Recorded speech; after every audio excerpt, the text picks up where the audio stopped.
मोहर की लिखाई एक बहुत ही खूबसूरत और सबक आमज़द तहरीर फरमाए। एक अल्लाह वाले से किसी ने अपने मुक़द्दर की शिकायत करते हुए कहा, जो काम भी करता हूँ उल्टा पड़ जाता है, जो काम करता हूँ उल्टा पड़ जाता है, मेरे तो सारे काम ही उल्टे पड़ जाते हैं। उन्होंने पूछा, मियाँ मोहर देखी है? कहने लगा, जी हाँ देखी है।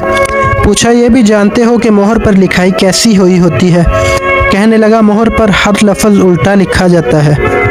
उन्होंने पूछा, मियाँ जानते हो वो सीधे कैसे होते हैं?